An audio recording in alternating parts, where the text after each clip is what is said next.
Hello, ladies and gentlemen. I hope I'm going live about now. As I said in my last couple of streams, I don't have that much time to stream this month, but whenever I'm gonna find a free minute like today, I'll try to sneak you guys in because there's actually some interesting and kind of like drama adjacent stuff surrounding Apple. And there's a very concrete leak about the iPhone 17 Pro. Obviously, we've had everything from CAD files to like renders to like just descriptions. And now we supposedly have an image of at some stage in the iPhone 17 production line. I apologize, my nose is a little bit sniffy, no idea why. Maybe some allergies. Yeah, so today is a very interesting day for us to discuss all of this stuff. Thank you so much. The last few videos have performed pretty well. Thank you for finding me on Twitter and even on Blue Sky to a lesser degree. Shout out to the usual suspect, Angelica, Max, Maximus, Steve, who are all MarkTech Pro Max supporters. I already see Max in the chat saying, throwing some coin to my favorite streamer. Awesome Witcher reference. It's such a shame what happened with the Witcher series. So thank you so much. And of course, shout out to everyone on Patreon. Shout out to everyone just growing the community, watching the videos. Shout out before we start for you guys to do the YouTube jazz, as I call it around here. Subscribing, liking, sharing, commenting. It all helps tremendously. You guys know I love interacting with a lively live stream, getting your opinions, your agreements, your disagreements, debating you maybe a little bit. I know Tuesday 4 p.m. is not necessarily the best time, neither for my viewers in India nor in my viewers in the US, which have grown recently, nor really even in Germany here for that matter. But I try to make the videos whenever I can, and at 6 p.m. I really have to disappear. So thank you so much for still finding me and for engaging. Relay joining the chat saying hi, and Rosa saying hi. Hello to all of you guys. So let's get started with what you should be expecting me to cover today. First, the iPhone 17 Pro gets a very substantial leak from Majin Buu.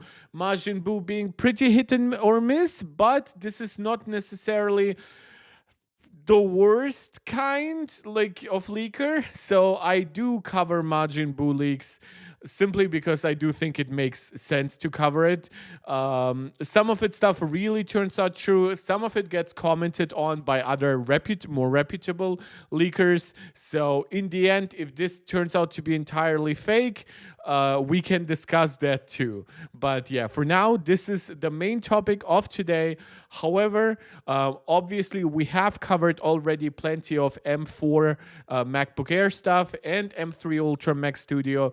However, we do have some decent extra data on it.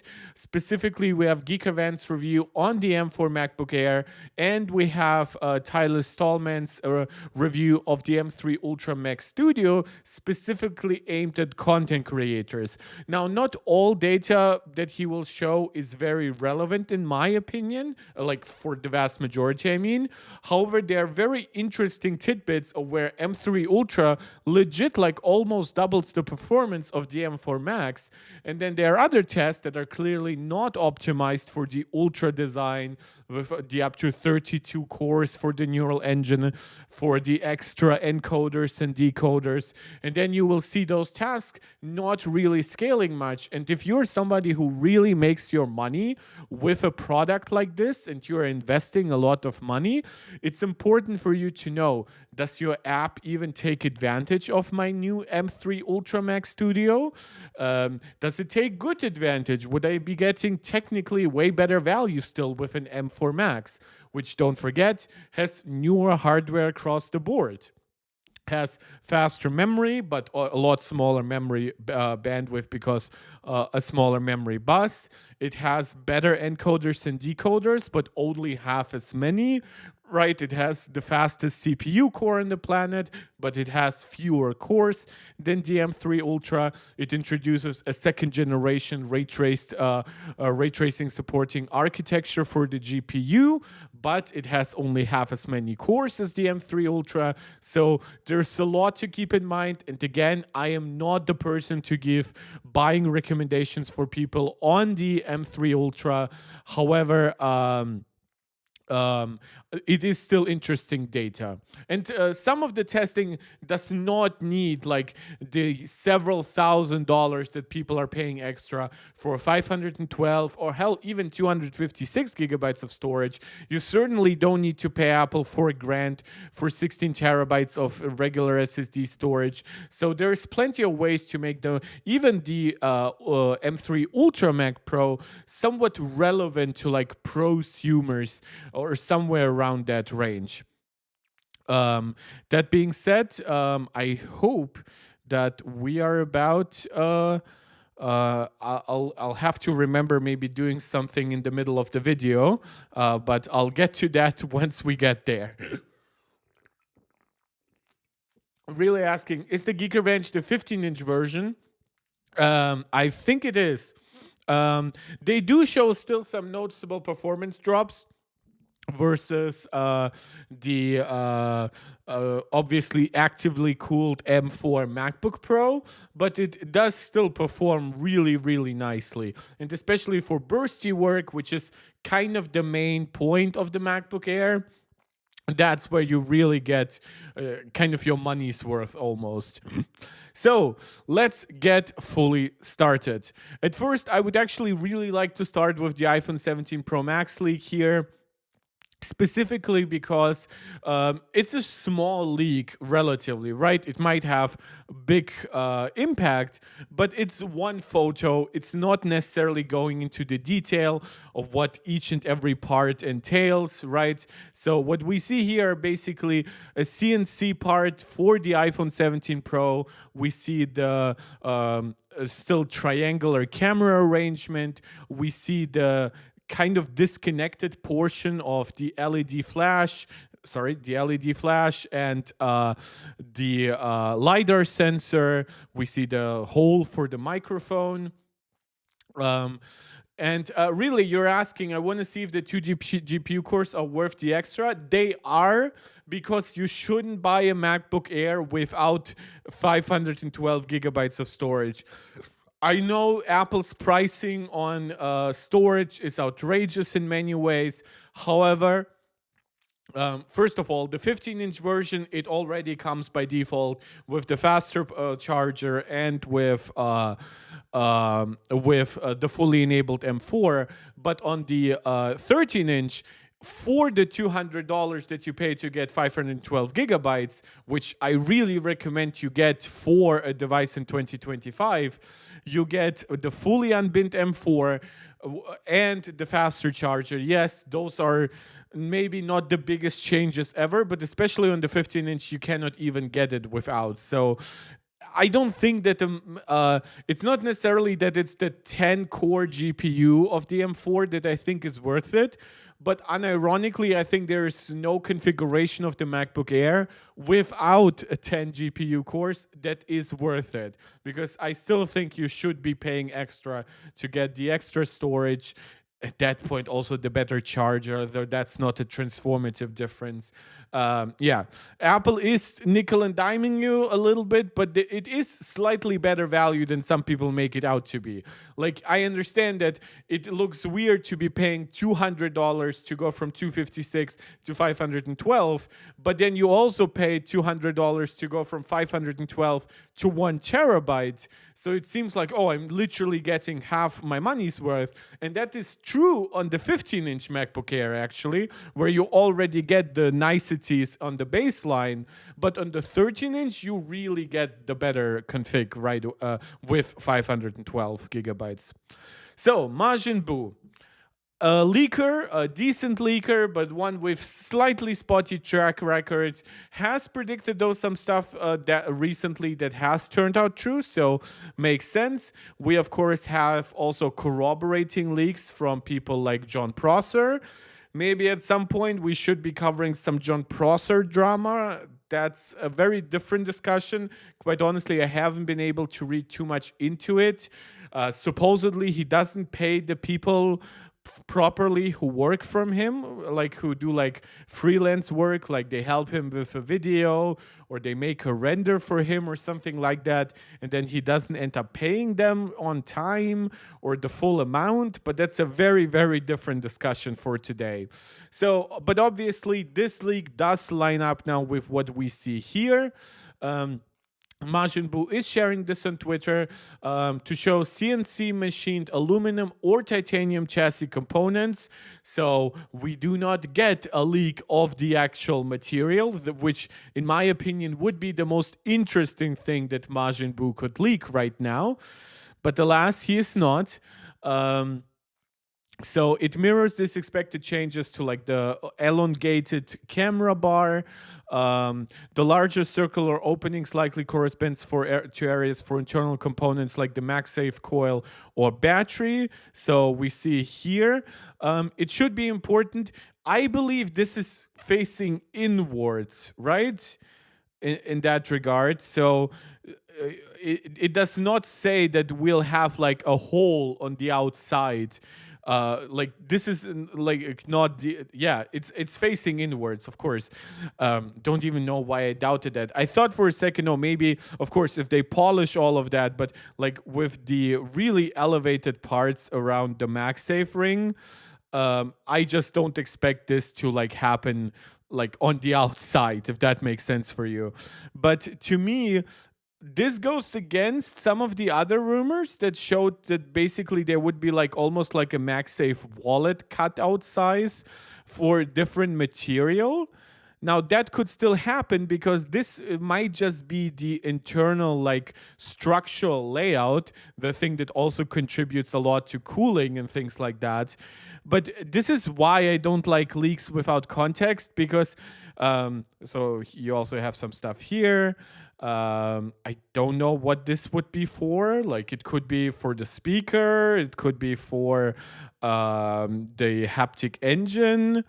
Obviously, this is all part of MagSafe, so you do have the alignment magnet down below. Yeah, it's a very, it doesn't say too much. So even here, they're pointing out there's said to be a glass section around the Apple logo that's integrated into an overall metal chassis. So the circular openings in the image could also be related to this change. I would love some like here, this is what we expect. So why would this circular cutout correspond to this change? Wouldn't it at that point make sense to have this entire portion kind of cut out?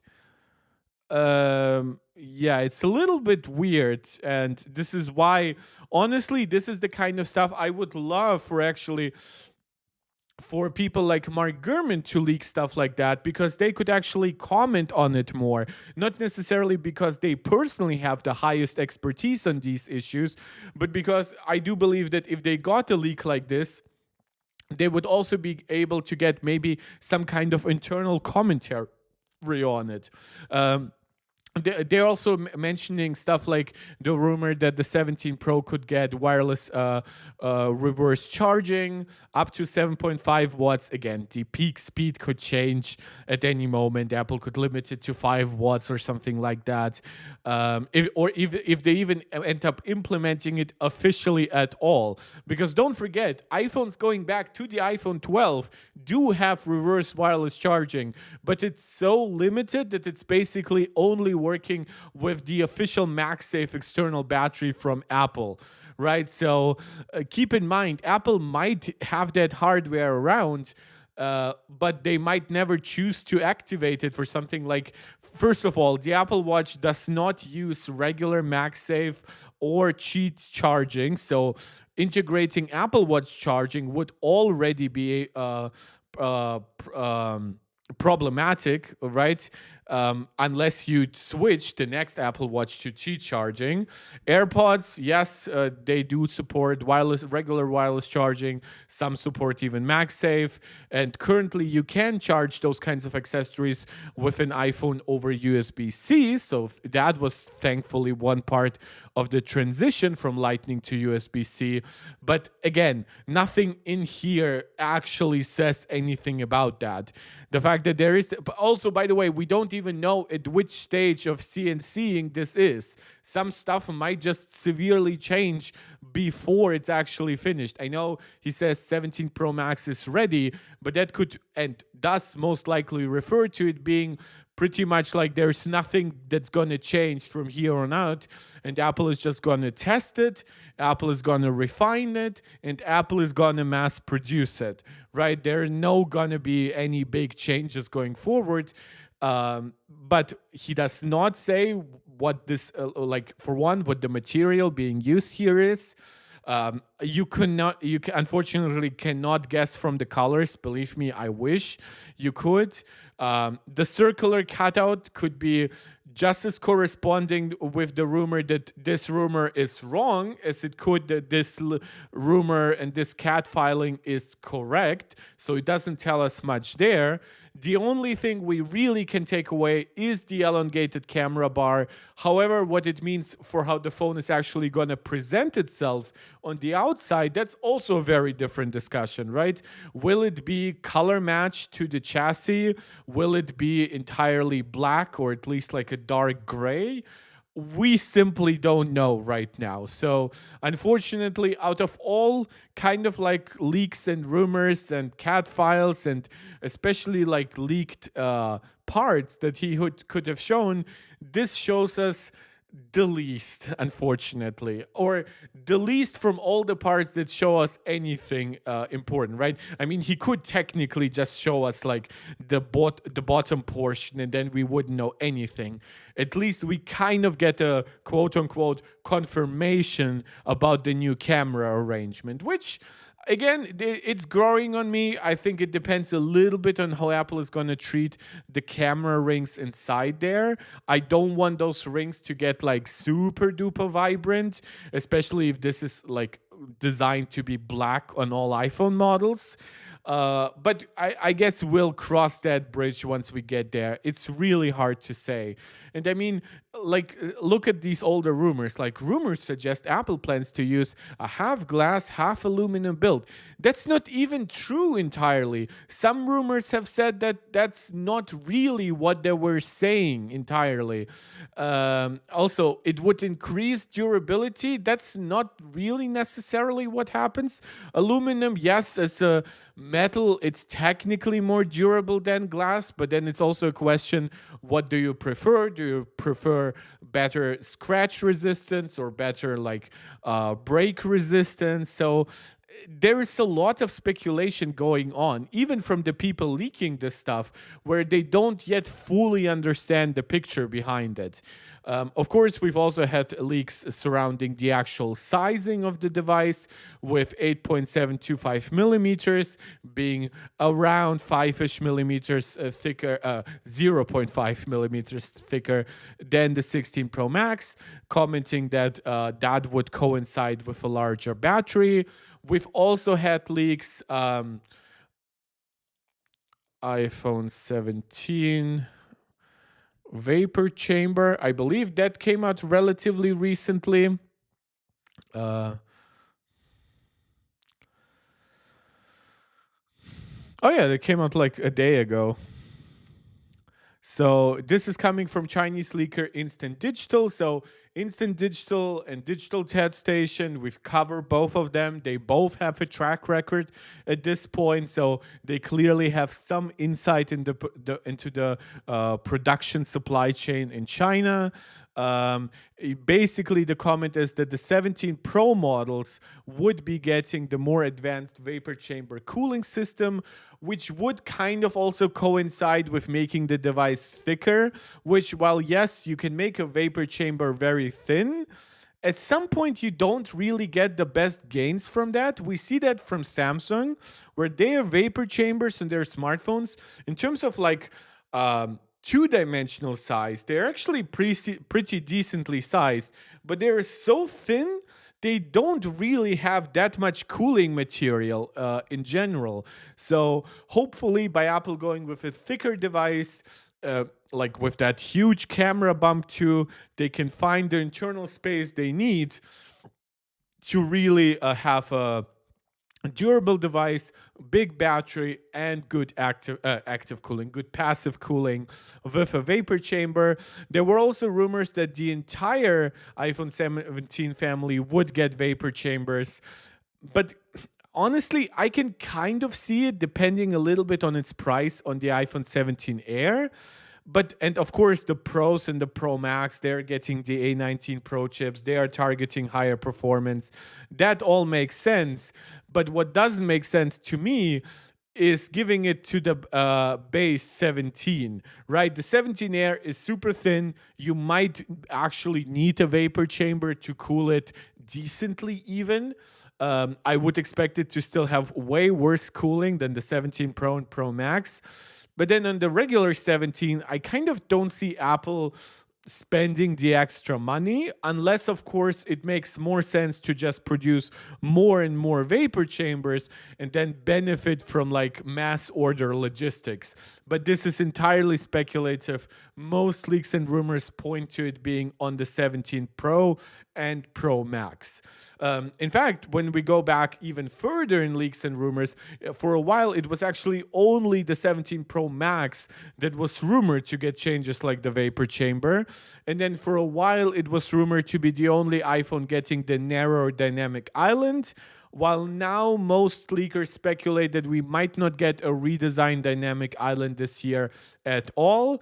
Instead, Apple will focus on redesigning the chassis this year, and then next year they will give us probably across a bigger amount of devices rather than just the Pro Max, also a redesign on the front. So expect the same bezels, expect most likely the same dynamic island, but then expect this big change on the back. And yeah, at least this leak most likely corroborates that. I mean, it still could technically be prototypes and stuff that doesn't end up happening, but I don't think that will be the case. I think most likely this is the actual design we are gonna get. Now, before we get into the hardcore chip stuff that we are kind of known here, I would like to read to you the article from John Gruber on Daring Fireball. He's a very respected journalist, specifically in the field of technology and Apple. And he really disliked the way Apple treated like their better Siri. Let's hope it's also faster. But basically the Siri that gets access to on-screen awareness, personal contact, in-app integration, right? All that crazy good stuff that Apple has now delayed to some point next year. Now, I'm covering this not to start drama with John Gruber. I actually really get the main gist that he is getting here, and I actually agree with some of his core points. However, I think labeling this article "something is rotten in the state of Cupertino," while we have, and I mentioned that throughout previous videos, we have Google Gemini launching with like black Nazis, right? We had the AI pin, which is now evased. We have Recall on Microsoft. It was a complete disaster and was supposed to launch with no proper like data protection for all the screenshots it was going to constantly take of your home screen. We still have a roughly 60% error rate for all chatbot AI assistants. With some being a little better, but then usually being slower. Like, there is so much bad stuff happening in the world of AI. We have companies backtracking on their environmental goals. We have companies investing money that, let's be honest, could and probably should also be going to other parts of those companies' businesses. Like Microsoft has more stuff than just AI, but it's the stuff they want to make the most money from. At least they expect it. NVIDIA launched DLSS originally in a completely laughable state, and it took them well over a year to launch a DLSS version that was actually usable for what it was being advertised. We have features still that did not ever fully come to new AI or took a long, long time. Google did not originally merge all functionality from Google Assistant with Google Gemini, forcing you to switch between two assistants for a while. And even now that they've kind of confirmed that all their stuff has been merged, people still find examples of stuff that Google Assistant can do, but not Google Gemini. And of course, that's not even considering some of the crazy pricing, like ChatGPT asking $200, and even for $200, not even giving you that much access to its latest version. That's not considering the fact that we had expected ChatGPT 5 last year, and now we are dealing with ChatGPT 4.5 that is worse in some ways than ChatGPT 4. We have all those distractions from like the latest AI models, like, oh, this model has reasoning and research. And I'm like, yeah, that's fine, but is it actually better? I mean, sure, it can explain to me in reasoning why it gave me a wrong response, actually, but is it actually that much more reliable? No. And I mean, yeah, technically it's all getting a little better at all times, but like, then we have big disappointments, like what's currently the state of GPT 4.5. And I'm not saying that those mistakes by the industry absolve Apple of wrongdoing. I'm not saying that at all. But I am saying that AI is currently leading companies to behave way worse. Like, I have actually been in the past pretty supportive of Google for trying a lot of stuff. Yes, the Google graveyard is a meme, it's a joke in the tech community, but realistically, if you think about it, nothing that Google has really canceled was really that transformative to begin with. A lot of the good stuff has been integrated in other stuff anyway, and a lot of their social media stuff was garbage, so why should they keep doing it? So that was never really my problem with Google. And yet, a lot of the industry claimed like it was the worst thing ever to try out stuff and then cancel it, a way that Apple has never really behaved. Even when people joke about stuff like Freeform or the new Invites app or the Sports app, right? Relatively niche applications inside the Apple ecosystem, they are not canceled. They're regularly updated. They're integrated with iCloud and the latest APIs and stuff like that. Even like integrated with Siri and things like that. So yeah, like let's see what John Gruber's point is about what's rotten in the state of Cupertino. And let me make a counter argument that AI is the thing that's rotten in the entire tech community. In the 2 decades I've been in this racket, I've never been angry at myself for missing a story than I am about Apple's announcement on Friday that the more personalized Siri features of Apple Intelligence scheduled to appear between now and dub would be delayed until the coming year, or into the coming year. I should have my head examined.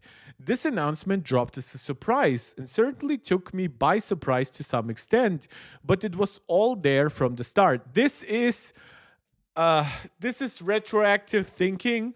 This is where people try to say that, oh, those things have always been there. Like, I could give a really bad example, like when sometimes a person ends up hurting themselves and then their friends and family go like, oh my God, the signs were all there. But sometimes the signs are legitimately not quite there. Sometimes the signs are extremely subtle. And this is what I dislike about narrativization, right? This idea that you don't just comment on what happened, but you create a big story about it and you try connecting everything. Yes, that works for a lot of stuff, like a lot of historical events, for example. Like a war that happens in 1945 might have political underpinnings going back to 1921, right? But or even 1919. But that is a very different thing than saying, oh, Apple delayed the feature, but I should have known that they were going to delay it.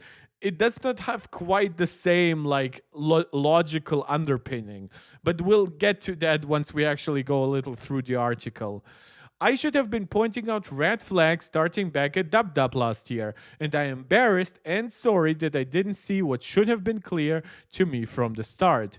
How I missed this is twofold. First, I'd been lulled into complacency by Apple's track record of consistently shipping pre announced products and features. So, this still happened.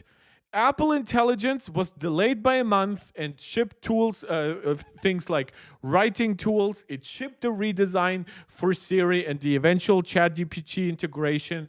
It shipped it across American English and then British English, Australian English. It's about to expand in other languages and countries: Germany, German, French, Spanish, Spain, right? Italian, Italy, and of course other countries that speak those languages. Simplified Chinese, of course, features like Genmoji, Image Playground. All that stuff across the system, magic wand inside nodes, and which I have never used, but I'm not much of a drawer. So the idea that Siri specifically is being delayed, and we should have seen that even when Apple is actually fulfilling their promises on all the other Apple AI stuff. Now, there is some stuff that Apple is delaying for a while. For example, I believe it's like iCloud Xcode or something like that. So basically, you can kind of like book server capacity at Apple, and basically that way you don't need a powerful Mac at home. You can run like your development projects and even benefit from AI there and stuff like that on Apple side. But that's like a very pro feature. It might get canceled, who knows, or it might just become reality when Apple builds out their servers with the M5 generation of processors. So a lot can happen still, but when it comes to consumer features, really the only big delay is Siri here. And don't forget, Siri is big the way that Apple is like advertising it. It really would make no sense to launch the new Siri with like only one of those features. Most likely the way the LLM works, if it's good enough for one of those features, it's really gonna help Siri across all of them.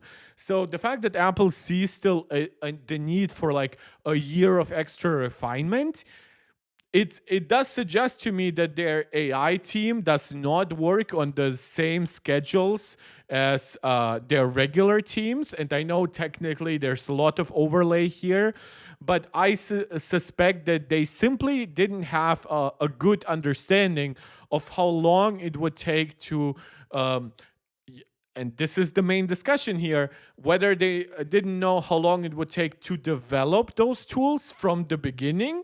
Maybe they have not written a single line of code for it, or they didn't know how long it would take to refine it. Or maybe at some point down the road, they hit a bottleneck where they thought, oh, we are 80% there, the rest 20% should roughly take us half a year, right? But then they reached like 90% after 4 months, and they were like, "Oh my god, our improvement like rate has like slowed down by like 5x or 10x. We're gonna need another year for the extra 10%." And that's also what could have happened, but that's not quite the way John Gruber presents it. Their record in that regard, shipping pre-announced products and features, wasn't perfect, but the expectations tended to be around the edges. Nobody was particularly clamoring for Apple to make a multi-device inductive charging mat, so AirPower, so it never generated too much controversy when AirPower turned out to be a complete bust. By the way, we know that AirPower was not a lie. We have seen internal prototypes of AirPower later on. So Apple clearly didn't lie to us when they showed off that they want to create AirPower. But somewhere in the middle of development, it took them longer than they thought to actually push it over the line. And don't forget, that was during the iPhone 8 and iPhone 10 days when they showed it off. Just to iPhone 10s. So just 3 years later, basically, they introduced MagSafe, which most likely means that MagSafe was in development for a good 1.5 years to maybe even 2 years internally. So they created a better alternative to AirPower, ended up ultimately canceling AirPower, and then 3 years later launched a better but different product. AirPower created a ton of controversy, by the way. I have no idea what John Gruber is on about. I've seen countless articles saying, oh, this is not the way Steve Jobs would have presented something. Apple was too much on the bandwagon to introduce something revolutionary for wireless charging, but they failed. Tesla made like an inductive charging mat, but it's very niche. It doesn't quite work the same that AirPower was supposed to, because by the way, a lot of people forget AirPower was also supposed to charge your Apple Watch. That was kind of its main appeal at that point. Apple Watch still is not based on standard Qi charging. So this idea to me that like AirPower did not generate too much controversy. This is where I first started seeing like, oh, there is a little bit of revisionist history in this article, unfortunately. Second, I was foolishly distracted by the Apple Intelligence brand umbrella. It's a fine idea to brand its AI features under an umbrella term like that, and that's kind of what I've been doing too, right? By mentioning stuff like um, writing tools, image playground, Genmoji, right? It's a fine idea, similar to how a bunch of disparate features that allow different Apple devices to interoperate are under the continuity umbrella. But there's no such thing technically as continuity. It's not like there's an Xcode project inside Apple named continuity.xcode project. And all that code that supports everything from AirDrop to Sidecar to iPhone mirroring to clipboard sharing is all implemented in the same framework of code. It's a marketing term. It's not entirely, though, but a useful one. It helps Apple explain the features and helps users understand them. Yes, those things are like, I will not lie to you. Apple Cleanup does not share a code basis with the upcoming Siri, obviously. But a lot of what is gonna underpin a new Siri is stuff that we are seeing across the Apple Intelligence. Stuff like writing tools, yes, on a very basic level, grammar and spell checking is not the most advanced AI, but contextual understanding of what you read and write, summarization tools, prioritization for notifications, whether you agree with how those are received or how well those are made, those things are powered by transformer-based large language models that need to be trained on Apple servers, that need to be shrunk to run on a device with 8 gigabytes of memory and a chip that does not really like to use more than 5 watts of power, right? And Siri, while yes, it's not the exact same code base, obviously, as something like writing tools, it does rely on the work that is happening by the same team with the same base process with like, oh, we have a concept, we have the APIs to give it access to the system. Now we need to train it on the servers. Now we need to shrink it down. Now we need to keep improving it so it's actually worth using, right? So it's not simply a marketing term. There is a reason why Apple Intelligence is treated very separately, even from the base iOS release. Apple could have just called all those features AI and be fine with it. But if you remember last year's WWDC, they even presented it as a separate part from iOS, iPadOS, and part of the pitch was that it's coming to all those systems anyway. But yeah, Ducky Boy, haven't seen you in a while. Hey, the same goes for Apple Intelligence. It doesn't exist as a single thing or project. It's a marketing term for a collection of features, apps, and services Putting it all under a single obvious, easily remembered, and easily promoted name makes it easier for users to understand that. At which point, by the way, we are talking about something very consumer friendly, right? Because consumer understanding of something is legitimately one of the best ways, like, for a consumer to be. I know that's like a very basic concept, but like a consumer knowing what's actually new, what I can get access to on which device, that to me is very important. Really, are you going to react to the MacBook Air video later? Yeah, right after this article, we're reacting to the MacBook Air video and then to the Mac Studio video. So it should be around a 1.5 hour stream or somewhere around that line.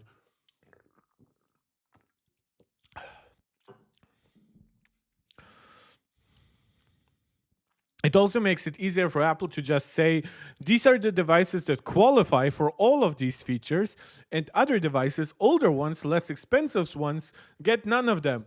That is also not entirely true, though. Apple does have machine learning features that are being given to older devices. Stuff like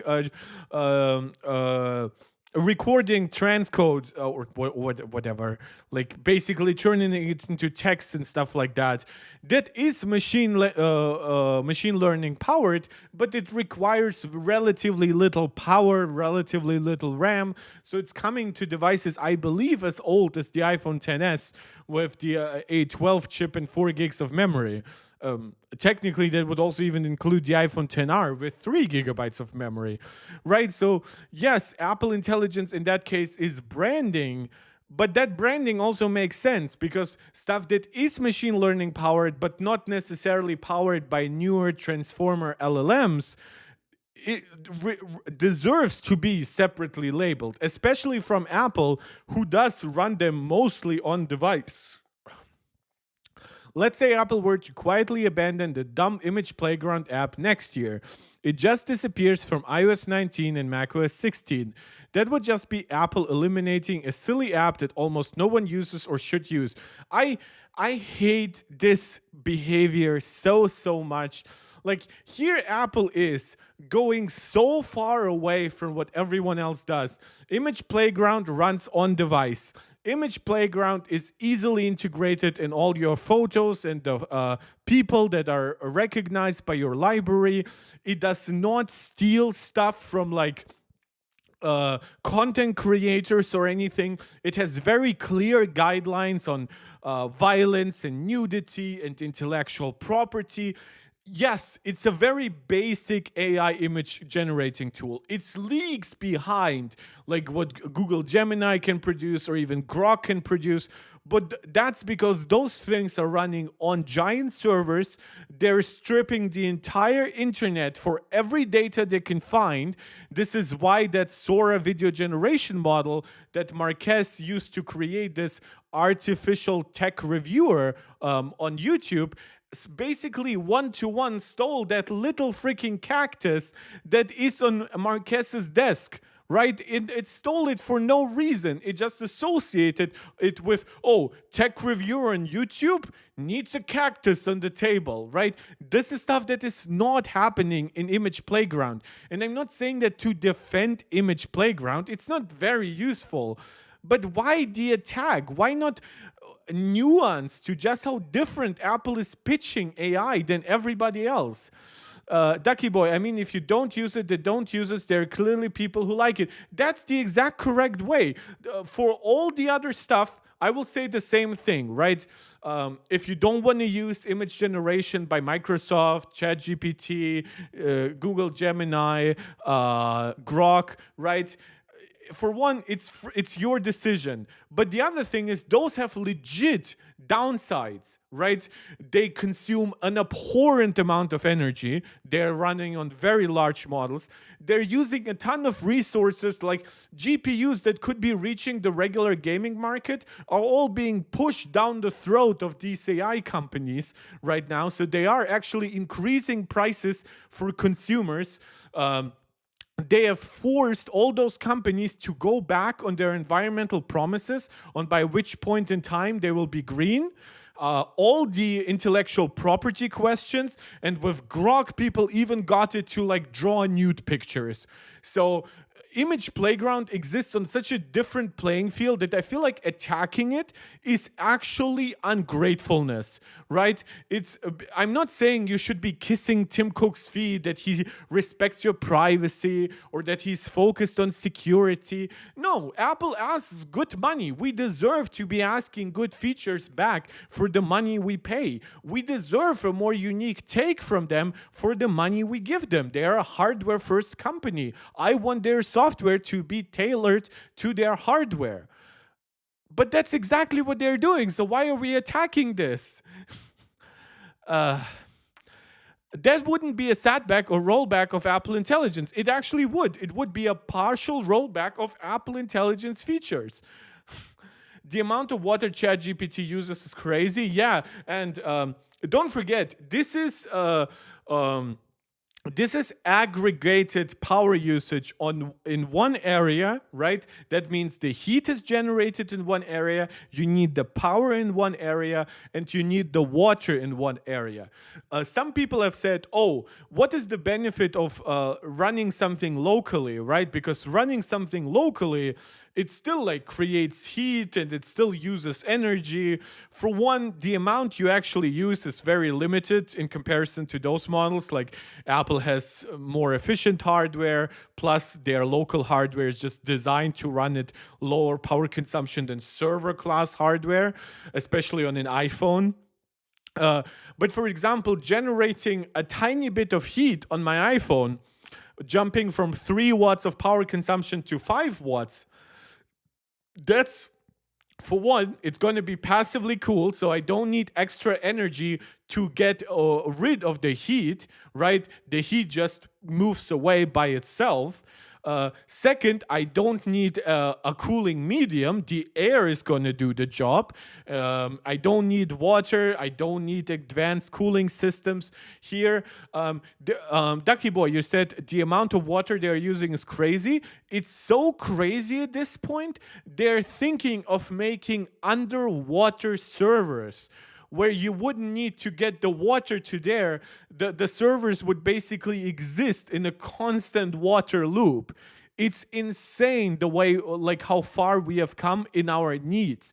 There is a reason why suddenly every countries like France are pitching themselves as AI states. You know why? Not because they have the best AI engineers or anything like that, but they're like, oh, we have a lot of nuclear energy, so please use us. Our energy is cheaper and readily available.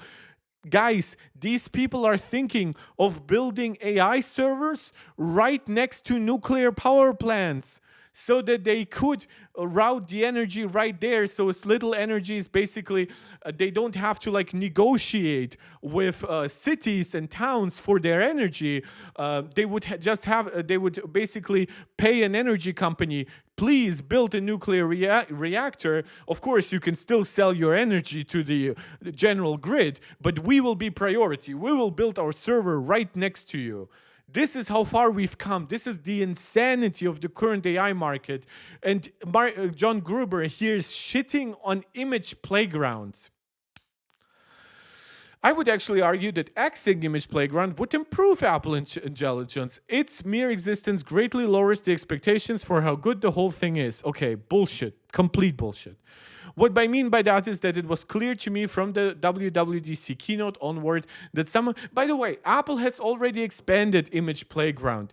I've tested Image Playground on my Mac before Apple Intelligence even came out to Europe, because Macs are not a gatekeeper platform. They are allowed to use Apple Intelligence, and it was fun. Genmoji is way better. I think Genmoji is currently the best fun AI feature out there. I use it way more than any chatbot or anything like that. It's also like, it doesn't generate as much heat and uses as much power as Image Playground. So the fact he does not even understand that Image Playground, yes, maybe the app itself is silly. Who cares? But like, image playground is part of a pipeline that does stuff like Genmoji and the image wand in nodes, so that if you draw like something incorrectly, it corrects it. Or if you draw like a basic house, you can ask it, oh, can you draw it a little bit prettier for a presentation? And it does that. And those are all things that are genuinely useful. They might not be useful to everyone right away, but that's really not how technology works. We are in a mature market. Most things we're gonna add going forward are basically gonna be gimmicks, because that's what people pay money for. We were able to play games on technology 20 years ago, but we have gotten way better at rendering tech and stuff like that. So we are paying more money for better looking games. It's like it's like the development of tech doesn't matter to these people sometimes.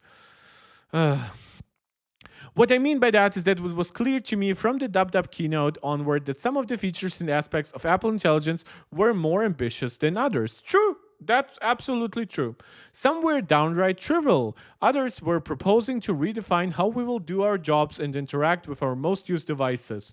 That was clear, but yet somehow I did focus on it. Yeah, by the way, because we are still in like the first, like from September onward, that's what, October, November, December, January, February, March. So we are like in the first half year of these features rolling out. Of course, it's good. Some will get delayed, some will get canceled. It's the same thing as with the original Apple Watch. Do you remember all the stuff like sending your heartbeat and drawing little doodles to somebody on your Apple Watch? Apple dedicated an entire button to that social functionality on the Apple Watch. And yet people didn't use it. Some of it was changed, like integrated into Messages app. Some of it was flat out canceled. That's how it works when something new launches. And you should actually look at Apple Intelligence as its own platform, which means that Apple currently is learning as much with Apple Intelligence as they usually do from launching a first generation product. The same as they are now learning with Vision Pro, which includes the Vision Pro hardware and Vision OS broadly. The same it was when they launched the original iPad and how they immediately made it thinner and more powerful with the iPad 2, introduced accessories like the smart cover, which was really transformative even in a way. All of this stuff happens in the first year or 2 or 3 of launching a new platform. And sometimes that will include backtracking, delays, cancellations. That's a rare human-esque, right? But whatever.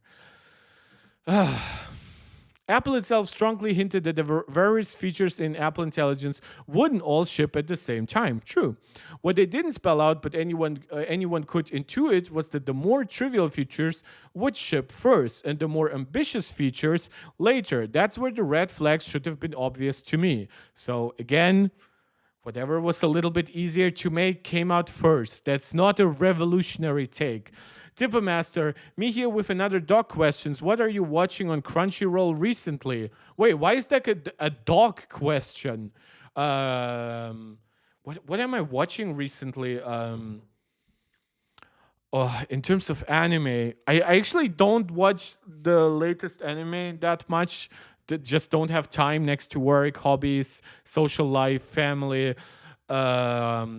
What's the last one I watched? There was one that I watched. I'll try to remember it as I go through it. I don't know why it's not jumping into my head, because I feel like I would mention you something that I just watched. Like, I rewatched a few episodes of Naruto recently because I felt like it. But that's obviously not a recommendation that's gonna mean much for most people. Isn't that orange icon in your dog? Oh, it's a dog question because of the literal dog. True, yeah. Yeah, Crunchyroll, Netflix, Disney Plus, Twitter, Blue Sky, and New York Times. But I don't watch it as much on my Mac anyway. Most of my content consumption is on my TV. I'll think of something to recommend to you. You know what? Let me briefly get distracted. Anime season 2025. Did I miss something? So I have not started solo leveling yet. I watched like the first of the half episode. Oh, I watched the first season of Watashi no Shiawase. What was it called? Like My Wedding, whatever. This is fun. It's like this is like the 100 girlfriends that really really love me, but I started it with a friend, but now my friend is far away, so I cannot watch it with her. Blah blah blah. No, don't watch this. Don't watch this. Jesus Christ. Oh, wait. There's the new. Ooh. Oh, I'm gonna be watching this, guys. That's. Oh, how did I miss that? It's launched in January. It launched 2 months ago. I love the first season of Unnamed Memory. I'm gonna be watching this probably today. Otherwise, not too much.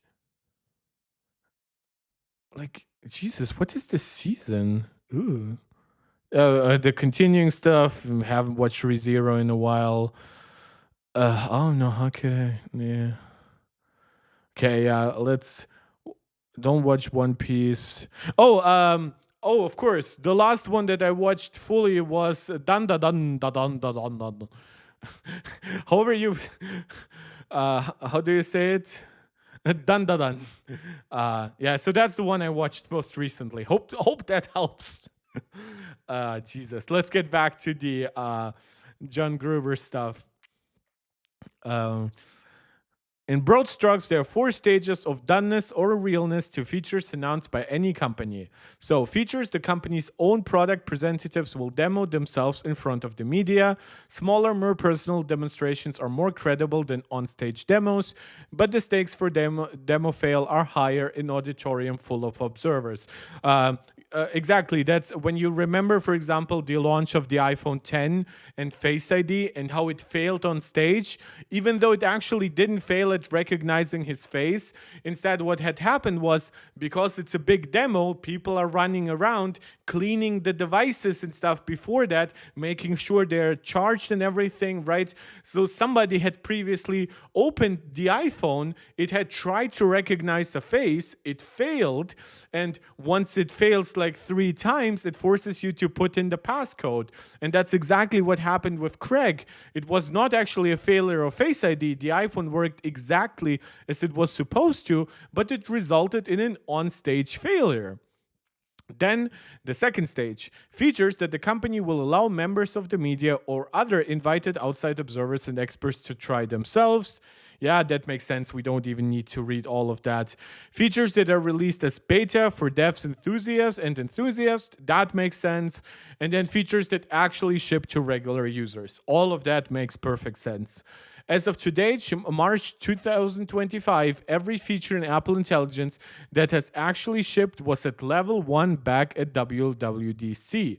After the keynote, dozens of us in the press were invited to a series of small group briefings where we got to watch Apple reps demo features like writing tools, photo cleanup, Genmoji, and more. We got to see predictive code compilation in Xcode.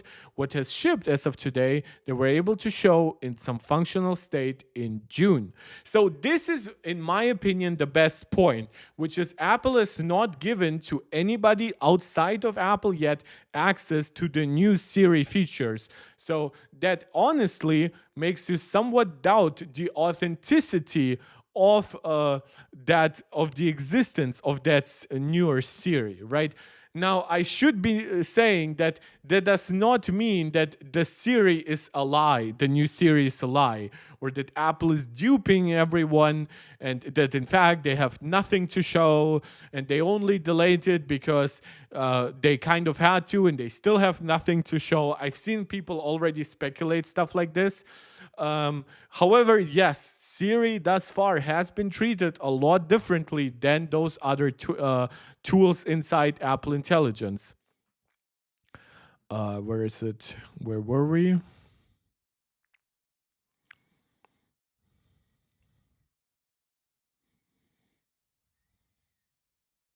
For example, there was a demo involving a draft email message on an iPad, and the Apple rep used writing tools to make it more friendly.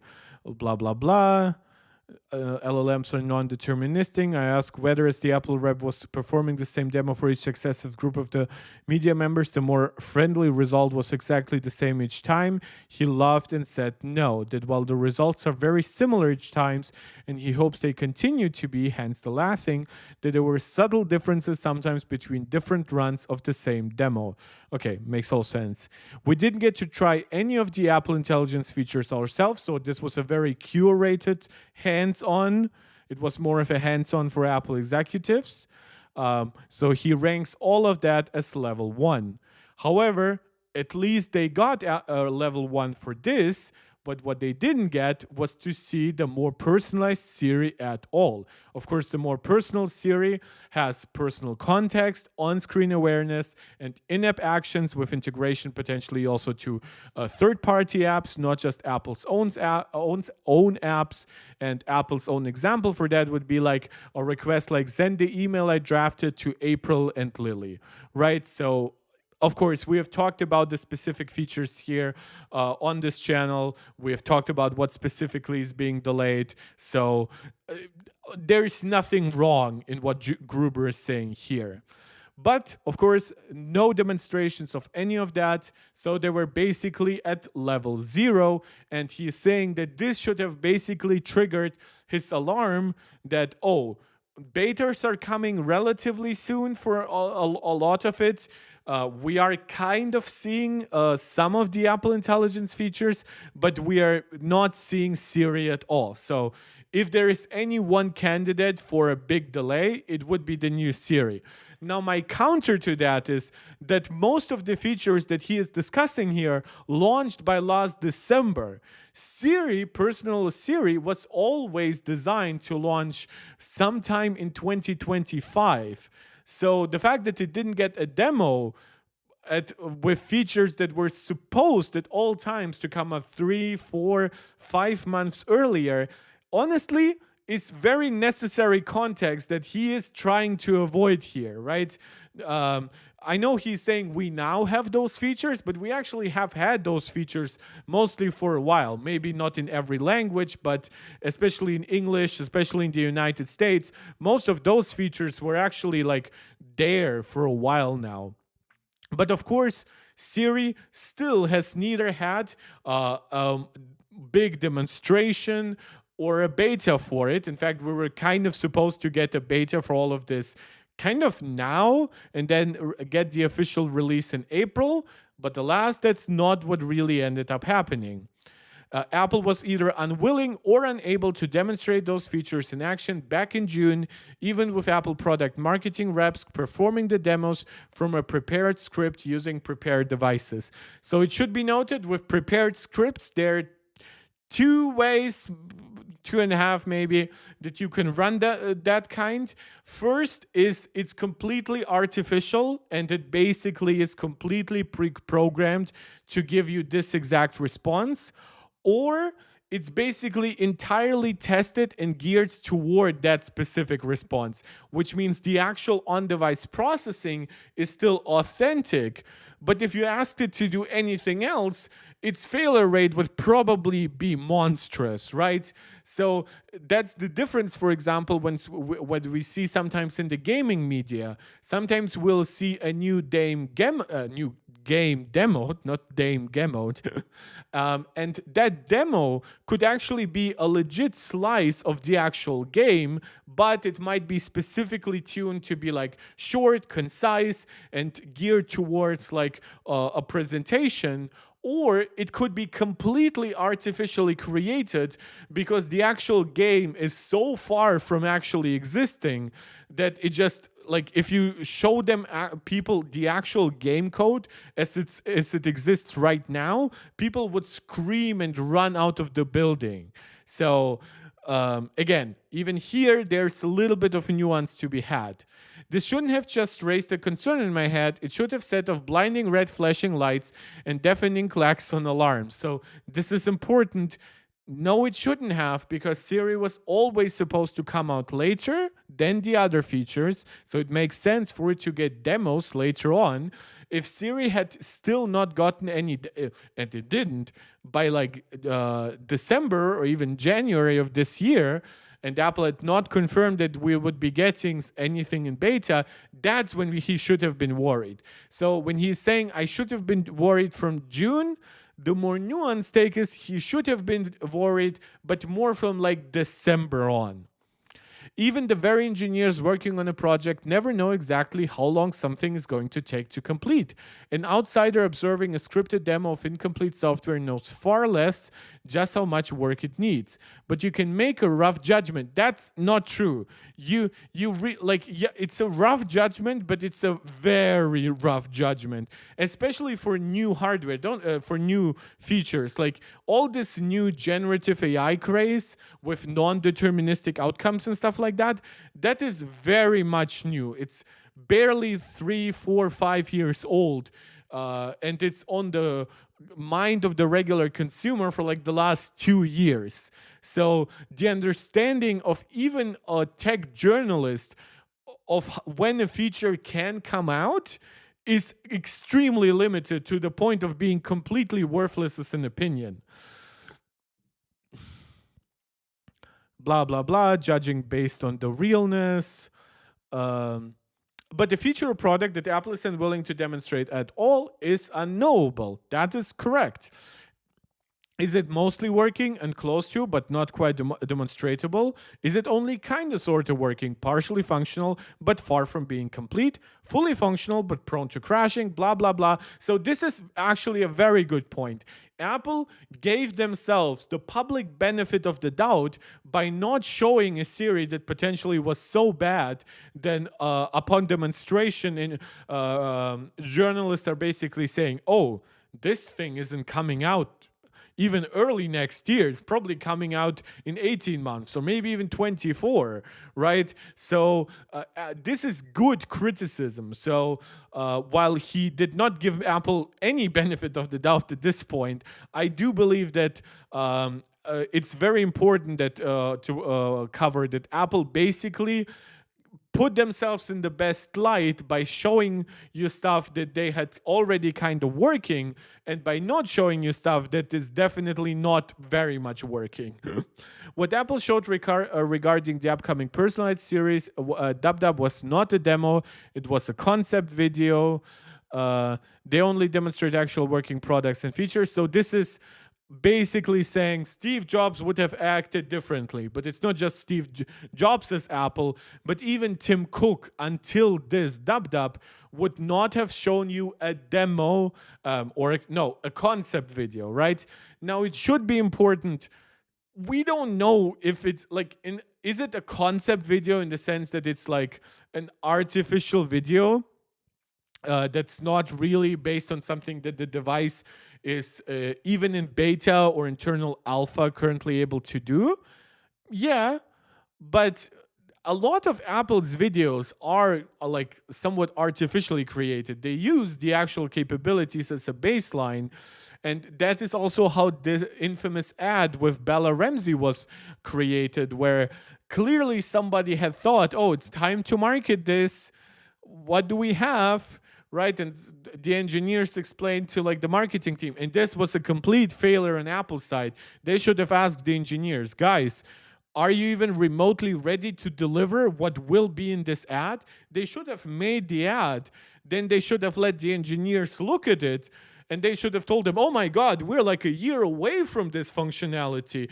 And Apple would be like, ooh, let's keep that somewhere in the background. Let's not launch this ad in any way, shape, or form right now. But the reason why I'm saying that, stuff changed, right? It's basically like the meme from Avatar. It's like, but then the Fire Nation attacked. Here it's like, but until DubDub, Apple was good. Now Apple is bad. But the reason why I constantly bring up the failures of like Google Gemini, the AI pin and stuff like that is because I believe that AI is currently bringing out some of the worst in those companies, including Apple. And I think Apple deserves that criticism. What I don't think, though, is that something is rotten specifically at Cupertino. If something is rotten right now in the tech landscape, it's basically AI as an overall concept.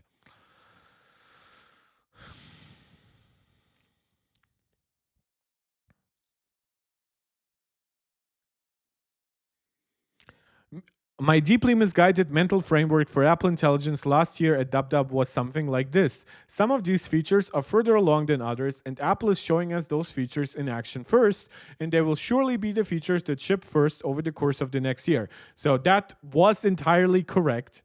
The other features must be coming to a demonstrable status soon, and we have gotten features like notification summaries and prioritization, which, yes, have gotten a mixed response, but they did come out and they are being refined.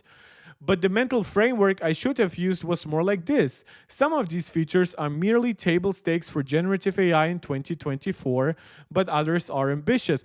This is meaningless. The way Apple is integrating those features is different from the rest of how the industry uses it. This is, yes, it might be in many ways table stakes, but Apple has plenty of table stakes features inside iOS. Like, that does not mean autocorrect is worthless, which, by the way, autocorrect is crazy good in iOS 18. I don't know if it's specifically AI enhanced or it's just better, but like, this is the best autocorrect I've ever had on any smartphone I have ever used. But like, of course, you still need that feature, and it's still worth showing this feature if it's something new for the operating system. The same thing goes for Siri. The same thing goes for writing tools. Just like, but others are ambitions, groundbreaking, and given their access to personal data, potentially dangerous.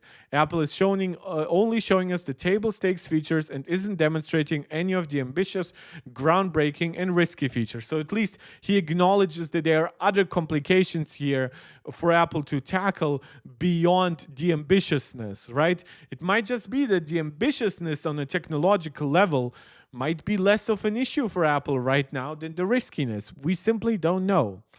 It gets worse. Apple at an iPhone 16 lineup, still did an event, still didn't show those features.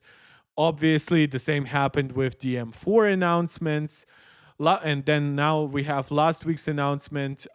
It's going to take us longer than we thought. Was, if you think about, another opportunity to demonstrate the current state of these features. And this is the one point in this article that I completely disagree with, because everything that Apple would be showing right now would be subject to extreme analysis.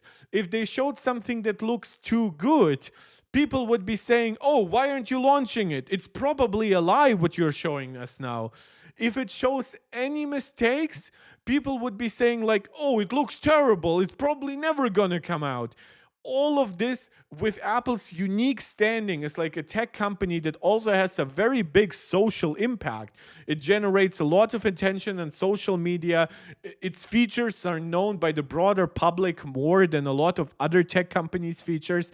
Everything they would have shown for Google, yes, I agree. If Google delays a feature, I think they should probably come out and show us the current stage of the feature so we don't think, oh, it's going to end up on Google Graveyard in a month, okay?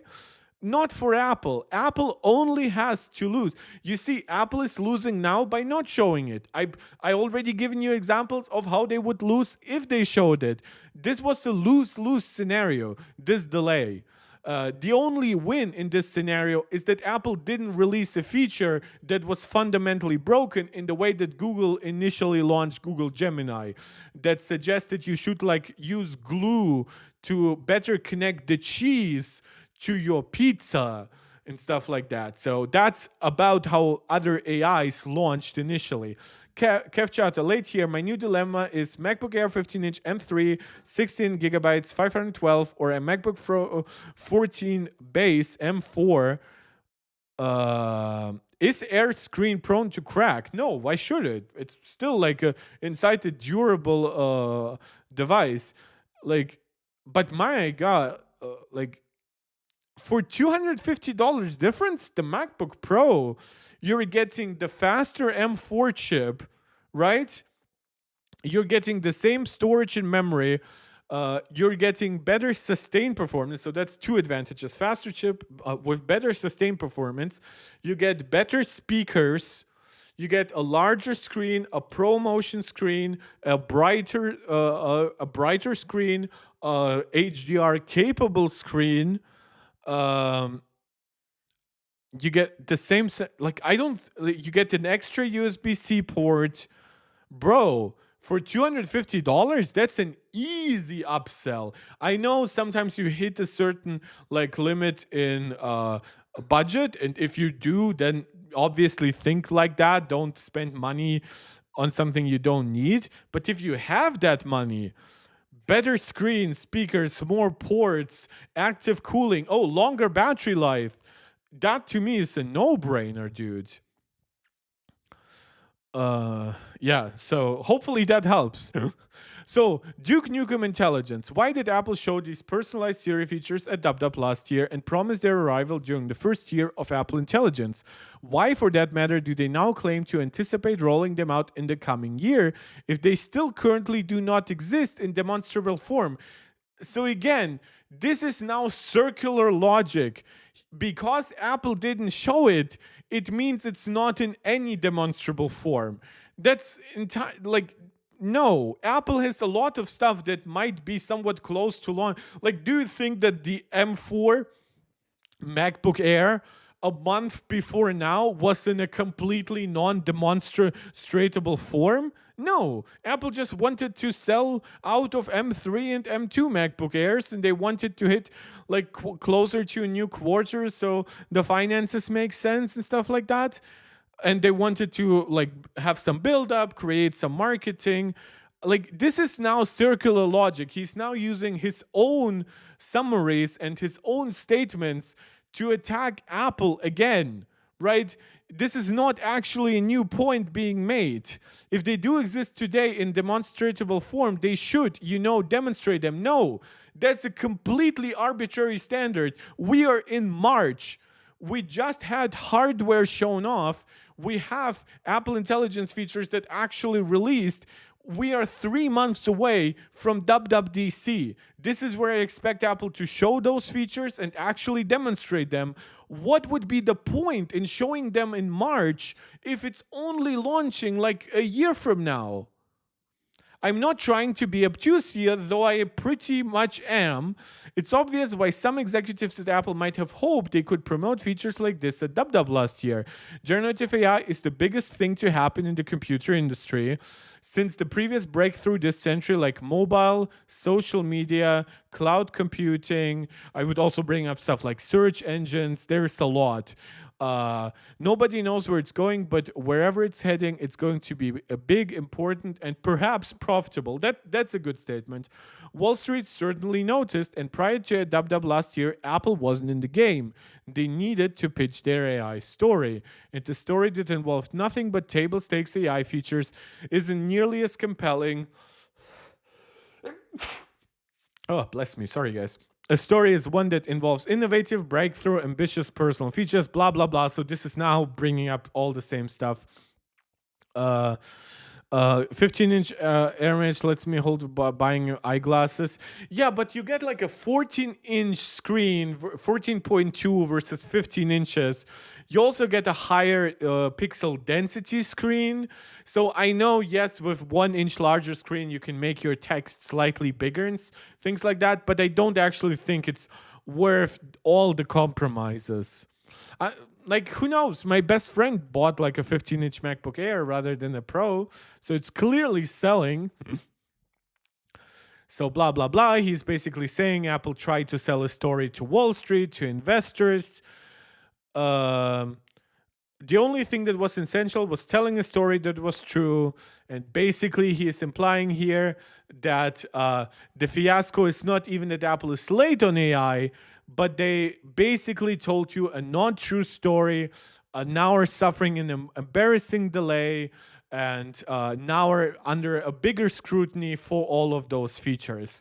Again, you can now go to the article, finish it yourself. I don't think that he makes any extra points here. uh, the end is basically like this. Tim Cook should have already held a meeting like that to address and rectify this Siri and Apple Intelligence debacle. I see that all the time. I don't know why, where journalists treat companies as if they're politicians, and they're asking them to have, and I know why they're asking that, because it benefits their job. And they're asking them to comment on literally everything in excruciating detail. That recently happened with Sony's servers going down for PlayStation, right? And for roughly a day, you couldn't access most of Sony's stuff there. They apologized later on. They gave you 5 days extra of PlayStation Plus. I don't think that was a great apology, but it was basically forgotten a week later, and it was seen as like this large catastrophe when it happened. Journalists complained to the 23-day outage that they suffered during the PlayStation hack, like 2011 to 2013, right? And nothing happened. Journalists were saying, oh, they should be going forward, they should be apologizing, like the way they did, like the last time. But the last time that happened, Sony was like, their servers were off for a month, and it was a hacking attack. This was just like a technical issue on the server for a day. Sure, that was not great, but in my opinion, it came and went. And the same thing is with Siri. We have dubbed up in 3 months. I think that Apple should acknowledge that, not necessarily with like an apology, but just acknowledge we will deliver actually what we are promising. Apple has had delays and things that were basically unfulfilled. Remember when the iPhone 4 was supposed to come out in white, but didn't? And then during the launch of the iPhone 4S, Steve Jobs didn't come out and apologized publicly that, oh, the iPhone 4 didn't launch initially in white. He came out and made a joke, and he said like, oh, and we are shipping white day one. And the audience laughed, and everyone was happy, and the iPhone 4S that I bought was white. And that's history for you guys. So I'm just trying to say, like, please, companies, run to the press and commit seppuku. It's such like, God, I hate this. It's such a narrow-minded thing. It's like, yes, would it be cool if we had a lot more communication from these big companies? Yeah, but like it has never been the world we lived in. So demanding it now sounds super naive. If such a meeting hasn't yet occurred or doesn't happen soon, then I fear that's all she wrote. The ride is over. When mediocrity, excuses, and bullshit take root, they take over. So this is where he basically pushed himself to this mindset and completely abandoned all forms of nuance. He completely forgot Dub is in 3 months. This is a feature that's now supposed to come out in a year, so why should it be demonstrated now?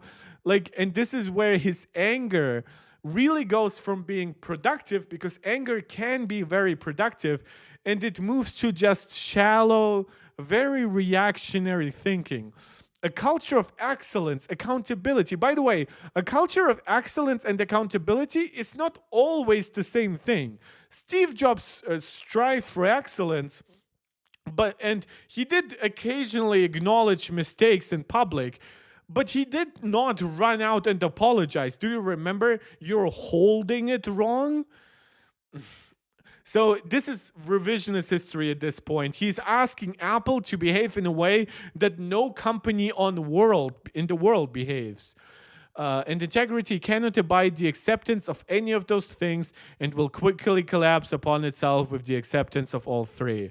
So he did not demonstrate that any of the three are actually accepted inside Apple. A delay is not an excuse. A demo is not bullshit necessarily. Mediocrity. This is a new field. We don't even know how important it's going to be for Apple down the line. Apple might keep focusing on hardware over everything else and just make their tools good for AI, but not AI centered. A lot of AI stocks have recently dropped a lot. Microsoft is now under $3 trillion. Nvidia is now under $3 trillion. Apple is the only company in the world that is still valued at over $3 trillion.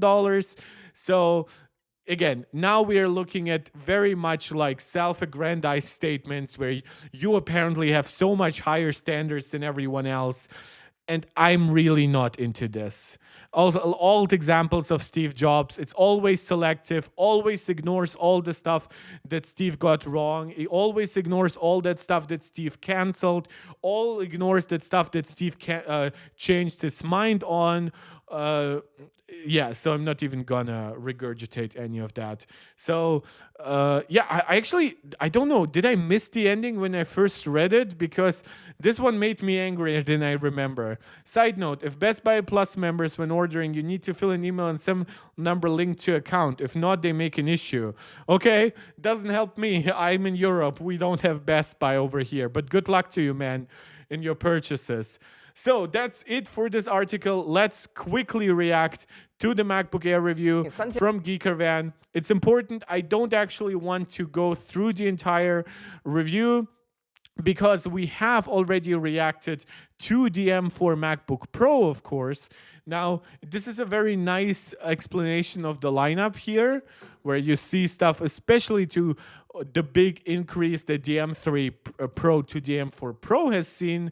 But today we are talking about the regular M4.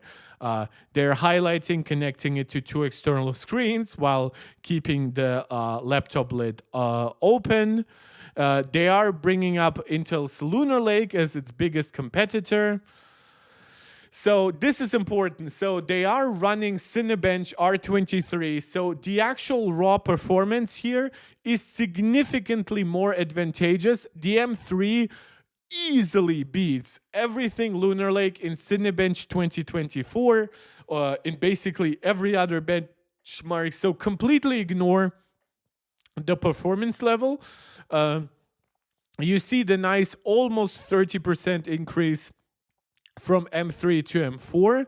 So even with a slight increase in power consumption, you will actually see that it's much more efficient than the M3. So that's something that the M4 their A18 testing also showed, but they don't remember it being quite as big. It's like basically like 28% more performance, slight power increase. This would be like a 25% improvement in efficiency. Now, granted, it has more E-cores than before, so that helps the equation a little bit, but still, this is a very, very nice improvement.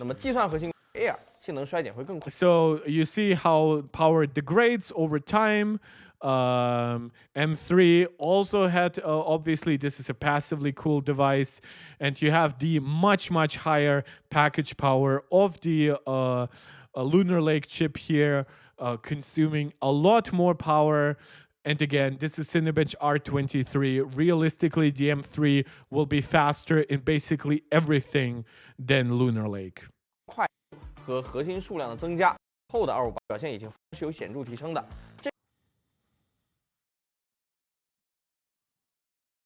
So Cinebench 2024, this makes much more sense to me in terms of power and performance scaling now. Subtitles, please. M3 进步不少，比起主动散热的 Lunar Lake 更是有显著的优势。那 GPU 方面呢 ，M4 相比较于 Lunar Lake， Wait, is that the only test? So they should. Okay, so they didn't go into too much detail, probably because they already tested the M4 MacBook Pro, but that's basically the main takeaway here.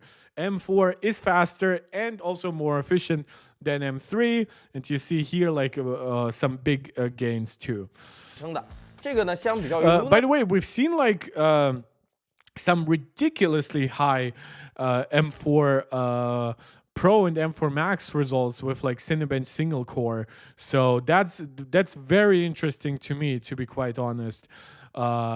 Like going almost like over 180. So yes, I know that obviously M4 Pro, M4 Max are slightly higher clocked, but given that their single core power consumption will be less than this chips, honestly, like the M4 just stands completely on its own in terms of its efficiency.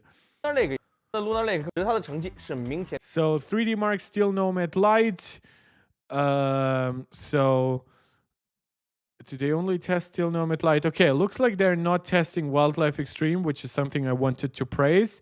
So these are advantages are actually not that high. Wait, what are the two different results here? Mark SNL 的20分钟压力测试里，首轮测试 M4 比 M3稍强，而两者也都强于 Lunar Lake 的140V 核显，但在持续了20分钟的测试之后 Oh, it's power degradation on no, I don't use cases on my MacBooks. I have a case for it, but like not a case. I guess you can still call it a case, but it's not like an iPhone case that hugs the MacBook. It's just something I put it in, and I can show you this. I can show you guys this. Book 12 South.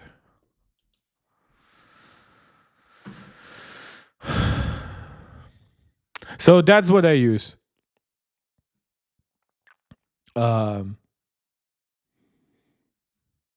I basically put my MacBook in here and then I take it out of my bag wherever I go, or my backpack. Okay, so we see power degradation. Interestingly, M4 actually did not reduce performance as much as M3. But again, if you want sustained performance, you're better off getting the MacBook Pro here with its active cooling. So in Blender, we see some huge advantages for however Apple uses ray tracing. So we saw, despite relatively small differences in like raw gaming performance, especially between Lunar Lake and DM3. So real games, if they're optimized, actually show significantly more power for the M4 than this. But then again, this also consumes way more wattage. Wait, why does this say 20 watts?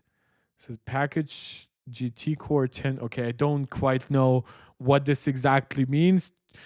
20 watts definitely does make sense. Also, you see, you may actually maintain a lot of performance for like dropping by more than half of your power consumption.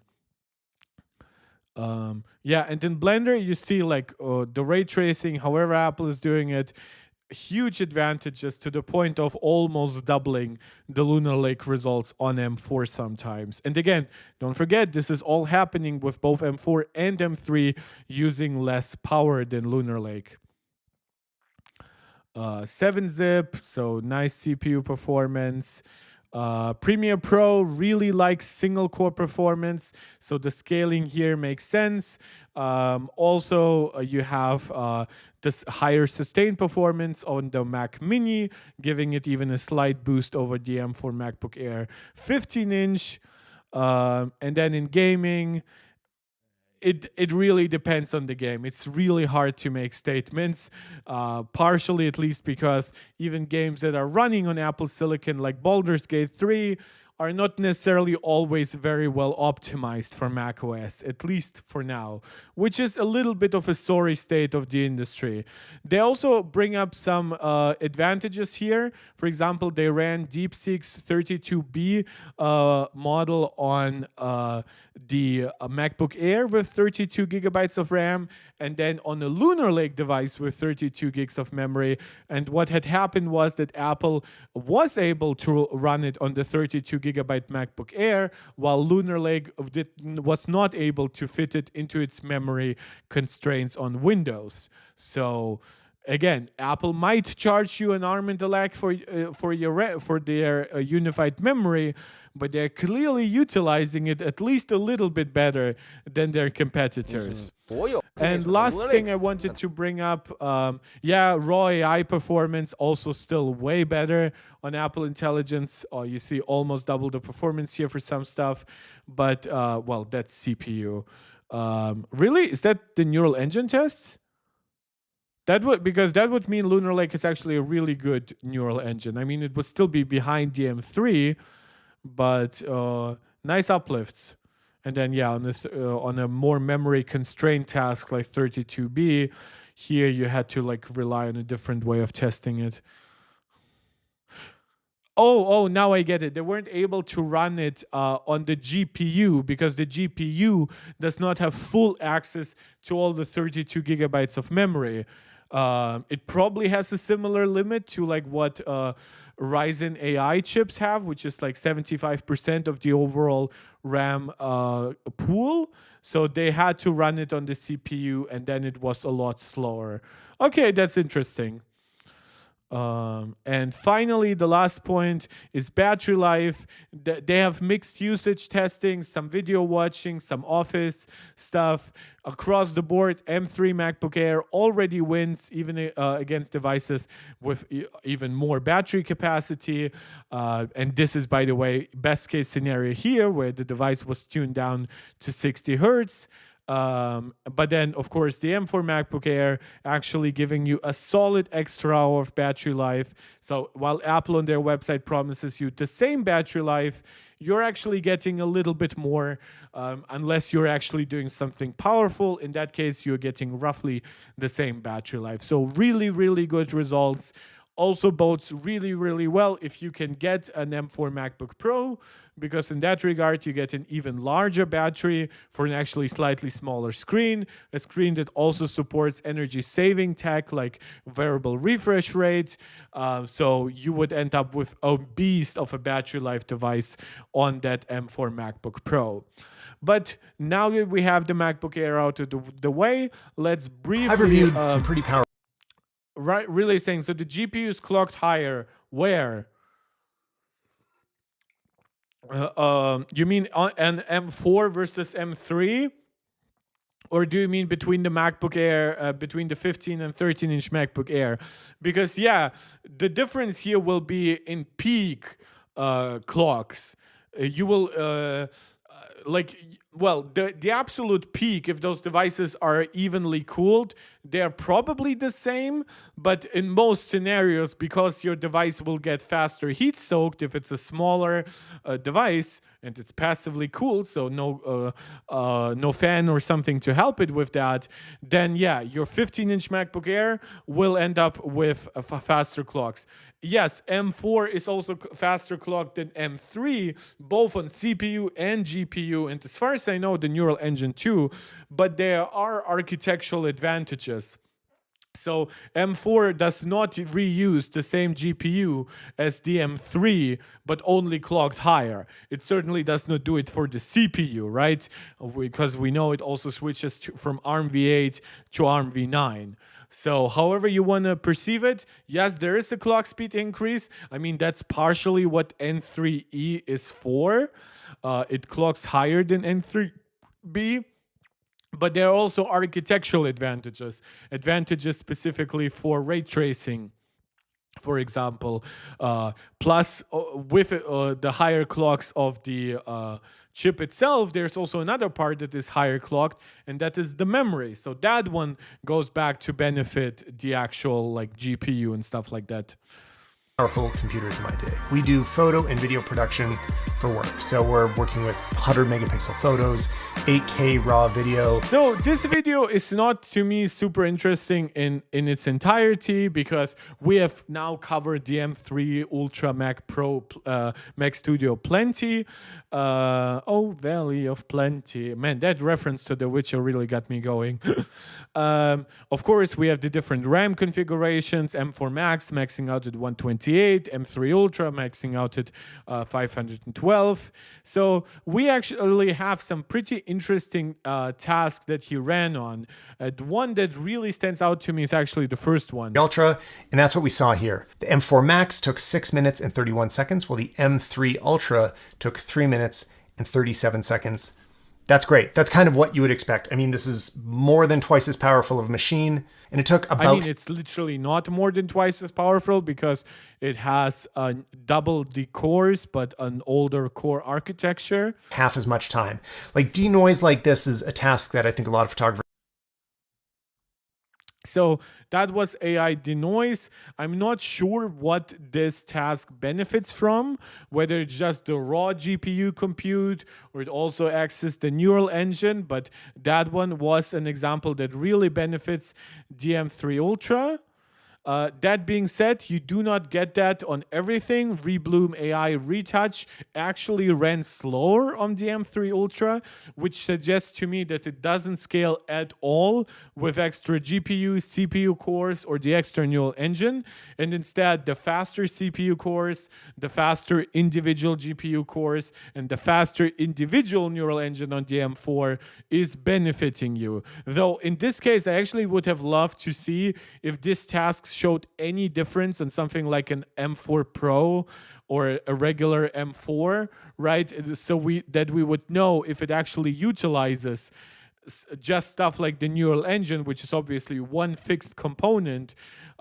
So maybe it could be updated to support the double neural engine on the M3 Ultra. But then again, the M2 Ultra and the M1 Ultra had been out for a while. So it's a little bit iffy, but you also see a lot of tasks these days do use some form of AI. Whether that means they're actually neural engine accelerated, they're mostly running on GPU, and some of them might even partially benefit from better CPU AI acceleration. That will depend on the task that you're actually running. Because, and here we are again, the M3 Ultra and the M4 Max. So this is a Lightroom export. Should be noted, probably would have scaled better with a slightly longer export like a project, but yeah, they do have the same also like storage speed, so that's not something that you really get much better like results from. Yeah, and yeah, Lightroom seemingly does not use the extra cores here that well. Or so of that multi-threading. But if you want to know what it's just like working in Lightroom, generally, it's pretty speedy. There's still some little lag here and there, like as you flip between develop modules. I honestly, though, ask at this point, how much of these lags is actually up to the processor, as much as it might just be like the internal logic of the app might not always be as fast. Like, sure, I understand when it comes to actually applying your effects and stuff like that. Yeah, that will depend on your chip. But just between switching between photos, I feel like that might just be more limited by Lightroom than the device you're actually running it on. It clears any work. It's this ability to like just move through the files, quickly make and you changes. Can see here, like I think this is a core utilization. Definitely not doing its best way to utilize as many cores as possible. Responsive, faster. This is my S1R2. So he has a Final Cut workflow here. Cuts against those Lightroom results. So now this kind of cuts against those Lightroom results. I have a Obviously, response actually Final for Cut this. Pro is doing something well here. The M4 Max takes 18 minutes and 14 seconds. The M3 Ultra took 10 minutes. So this result to me makes perfect sense. And he's actually a little bit confused by it because it's not borne out by other tests like Lightroom. The point that he actually did really well is he made an 8K export, right? And 8K was specifically improved on the media encoders and decoders of M3 and M4 generation. So having double those encoders, but you have slightly newer encoders on the M4 Max, this is now where the task actually scales, right? The extra encoders might not actually do too much for you if you're limited to a 4K task, right?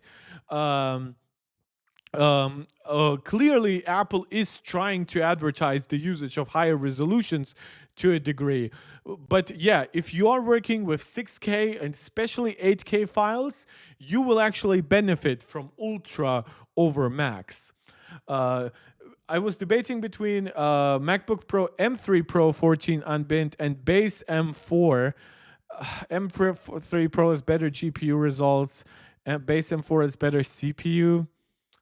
You also get, though, the much brighter screen, right? The 1000 nits by default with the quantum dot like layer. That also makes your screen more responsive. Plus, you get the center stage 12 megapixel camera. You do get the same amount of ports between an M3 Pro and an M4. You get the similar display output. You probably won't need more than 2.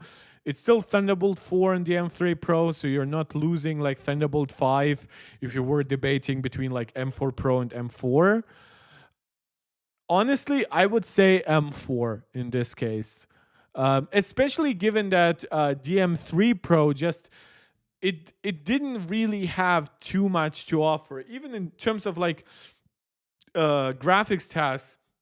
It doesn't necessarily even have the bandwidth to really give you that much greater results. Yeah, sure, it's still technically like 25% faster in some stuff versus the base M4. But I guess if you really needed that extra GPU power, I mean, you probably would be looking more at M4 Pro, given that it has a legit advantage here. But man, that's really up to you, because it really depends on your actual use cases. Almost half. So I didn't really expect this because the general upsampling is going to take a while.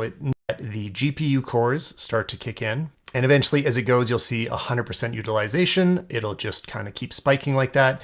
And over here, you've got the CPUs. So see it's how many cores there are. He never showed us actual 100% utilization. I mean, you can utilize all cores, but if you run some of them at like 20% of their clock speed, it's really not 100% utilization. It's really cool. And in some of the different apps, it's fun to watch how they bounce up and down. I've noticed it'll jump to one batch of CPUs and then over to another and keep rotating back and forth like that in different applications. Cool. So it's always fun to watch these in the activity monitor.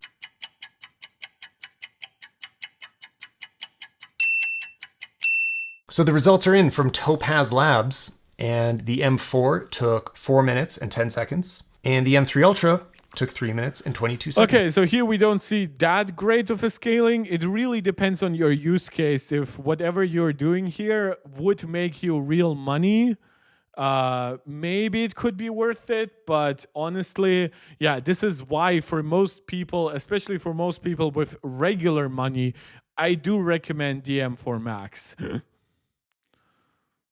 I think that's an ad.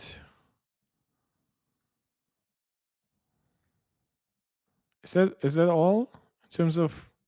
They couldn't play, and we're at 7 or 8 frames per second. The effects and then turn it back on when you export. The goal is real time. Let's see what we can do on the M3 Ultra. Good unbinned 18 gigabyte, 1 terabyte M3 Pro for $1,550, but it's overkill for me, so returning it. Use case is not intensive. The question is, what are you getting in return? Like, I assume you would still want a laptop, right? Would you be getting going for a substantially cheaper MacBook Air? Because don't forget, reselling your stuff, there's always some loss in it. And so if you're buying something new that's currently not really discounted, you're not really benefiting. If you're selling the M3 Pro to, let's say, buy an M4, that will be like slower in GPU but faster in CPU, might have advantages like brighter display. I wonder at which point it creates more hassle for you than like what would it be like? How much money would you save going from this device to like an M4 MacBook Pro? Like $150 in the end. If you would be switching to a MacBook Air, then yeah, you're saving enough money for it to make sense. But then don't forget, so you got it for $1,550. So how much will you get now for it? Right? I think the best case for you might just be to stick with that M3 Pro MacBook Pro. It's a great device, and for $1,550 for 1 terabyte, which gives you a lot of peace of mind of how you use it, and it's probably gonna result in a decent resale value. I probably wouldn't be giving it up for an M4 gen device. I myself on an M1 Max MacBook Pro, 32 gigs, 1 terabyte, and I don't think I'm gonna upgrade until like the M6 generation. But they couldn't play. You're returning it to the store, so at full price, so you only bought it recently. Well, then it's a little bit up to you and what exactly the prices would be for the rest of the products. Quite honestly, I think you have a great device on your hand. For the display alone, I recommend the M4 MacBook Pro, but if you really maybe need the money and you're like, oh, I'm gonna give it back for the full price, gonna get the MacBook Air for like $400 less or something like that, that's and you can use that money. That's of course up to you. I cannot comment on that. Play, and we're at 7 or 8 frames per second. Okay, so I don't know what that. real-time Don't expect what performance. mythical LLM models. Okay, and then he mentioned some Dave 2D stuff and how AI scales, obviously, once you're able to utilize all the memory. So there's nothing crazy in this test. I'd kind of hope that maybe by today we would get like a test by Geekerwan for the new Mac Studio, but unfortunately we did not.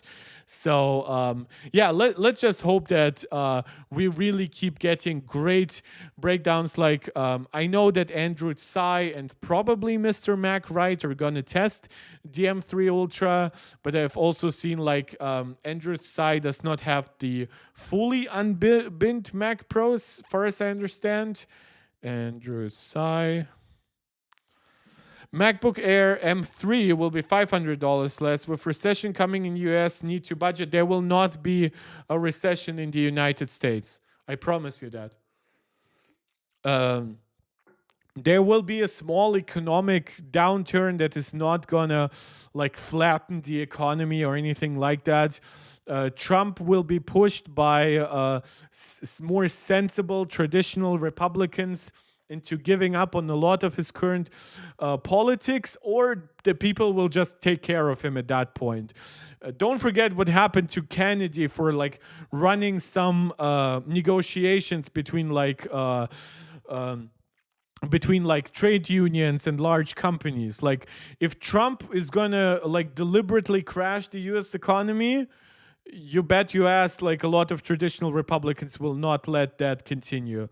So he tested it out yesterday. So Apple just native. Did he on actually MacBook, present and it's like definitely one other devices is native though? for So M3 Ultra, Death Stranding, which of course runs on the Mac.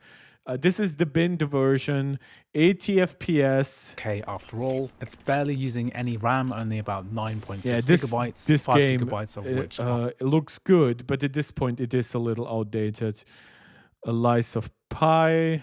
Likes of steampunk-inspired game. And this is another one of the impressively optimized Apple Silicon Mac ports. Here I'm running the game at the high graphics preset, and we have Metal FX turned on to highest quality mode, and we're hitting a decent 60 to 70 FPS at 4K. However, I also you probably also want to like cap the game at 60, just so you have a very smooth frame rate, and at that point you can just also increase your effects as much as you want. experimented with turning Metal FX upscaling off, and we're very close to hitting 4K at native resolution, even in combat scenes. And this is the binned version. For this game, I'd say that Metal FX This is is not 60, particularly necessary. If you're playing on a 60 GPU Hz cores. screen, you can play this at 4K high on the M3 Ultra.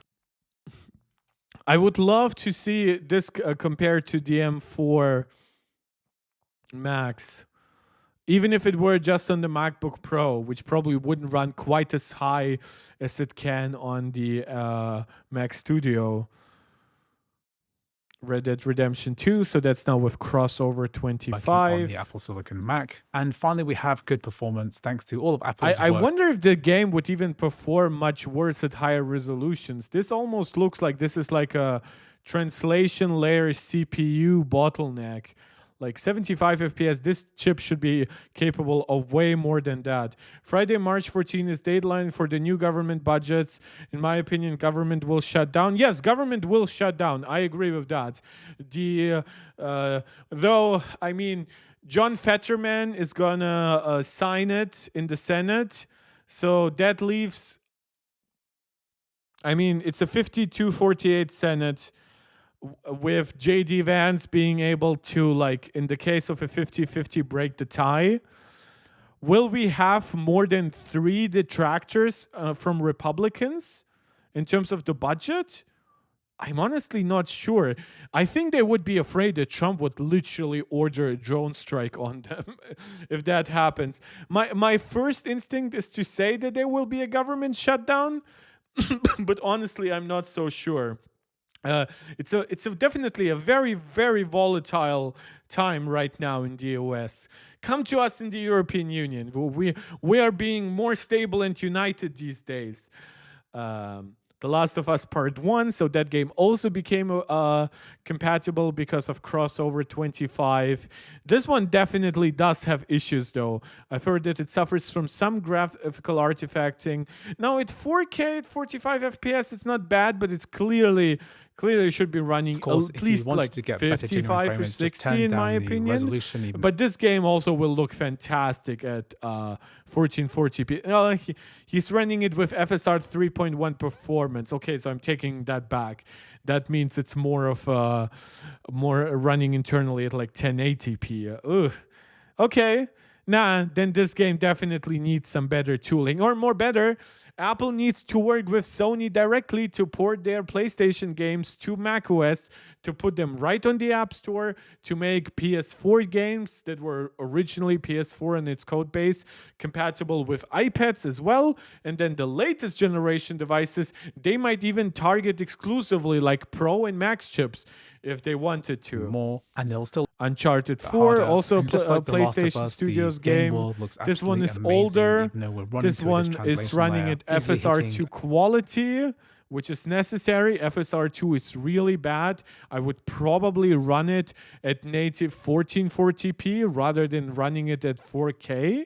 And I mean, especially if you can run on an Apple Studio display, you're actually better off running 1440p, because in that case, every pixel that you run will be quadrupled, right? Because your output screen is 5K, which is 4 times the resolution of 1440p. If you run it at a lower internal resolution, but then upscale it to 4K, and now the 4K does not fit pixel perfect in the grid of your 5K monitor, you would actually create more graphical artifacting, if you want to call it that, than you would by running the game at a native 1440p. Again, those are not comparative results. Let's hope that we'll actually get some down the line, but the M3 Ultra definitely gets you most of the way there where you would want it to be. So here we actually have even Resident Evil 2 4K completely native, so metal effects off, and it's running at 4K, and because we were getting between over 60 FPS, 85 and 100 FPS almost. Off, so now this is indoors, but in this game you spend most of your time indoors. So yeah, those are really good so next results. We're looking at the massively multiplayer online game Final Fantasy XIV. So technically this has a Mac port. However, in reality, this is actually the Windows game wrapped up in a bottle. So Mac players are already playing the Windows version of the game, and that's why it's probably better to run using a community launcher called 14 on Mac. This has been... Man, the situation, like a lot of stuff is getting fixed when it comes to macOS gaming, but some of it is like really still so weird. Maintained like by the the works community around and you still need to do in certain ways. But yeah, Final Fantasy XIV definitely is not getting too crazy bottlenecked here. Again, this is also a game where you don't really need crazy high FPS. At 60, you're more than fine. It's also a game that doesn't even stretch itself too much in memory. I mean, like 8 gigs of memory at 4K, really not the most RAM intensive game ever. For new MacBook Pro or Air, would you add 3 or 4 year Apple Care warranty? I personally don't get Apple Care warranty. It depends a little bit on your own use cases. I personally find the upcharge you still pay on top of Apple Care when your device actually breaks, like, it honestly makes me wonder if I would just be, in the case that something breaks, not better off paying like just once $300 or $400. Depends a little bit though if you're only willing to trust Apple. I personally have some repair shops I would trust to go a little bit outside the Apple like warranty ecosystem. But that's up to you. If you're a very careful consumer, maybe, but it is still a decent chunk of extra money. For the new MacBook Pro or Air, okay, it's the same question. Guys, we've been now streaming for almost exactly 2 hours. Thank you so much for joining. I know this was a very impromptu stream. We even had some distractions like politics and anime, but I still had a lot of fun. Gonna be pretty busy now on the weekend. Actually, some nice plans, so this is not just work. work. Really looking forward to it. I might stream on Sunday, depending on how interesting Mark Gurman's Power On newsletter is going to be, but no stream most likely tomorrow and the day after that. So expect my stream schedule to still be irregular and a little bit less filled than it used to be. But hey, I still found time to stream 2 hours. I now really have to get going because I still have plans for the evening. Thank you guys so much for joining. Thank you for, I'll probably add timestamps like in the night or tomorrow morning, but I will add timestamps later on. So I know we have some guys always asking for timestamps. Unless you're willing to add those yourself in the comment section, yeah, I will do so later on. Thank you for everything. Let's see if there's anything I might have missed for a last minute leak or rumor or something like that. Quote, Apple knows Apple Intelligence is underwhelming and won't drive iPhone upgrades. Apple Music Classical now available on the web. Okay. So everybody you see, by the way, is using the opportunity to dunk on Apple Intelligence. iOS redesign will be a big risk for Apple, but here's why it's worth it. Okay, so more opinion pieces. Apple Music Classical, which they still don't have like a Mac app for it or anything, right? That's a little bit of a weird rollout schedule. Yeah, so nothing I've missed. Covered plenty. Thank you, guys. I'll see you next time. And as always, let me know what you would like to see me cover next. This is Mark Tech, tuning out.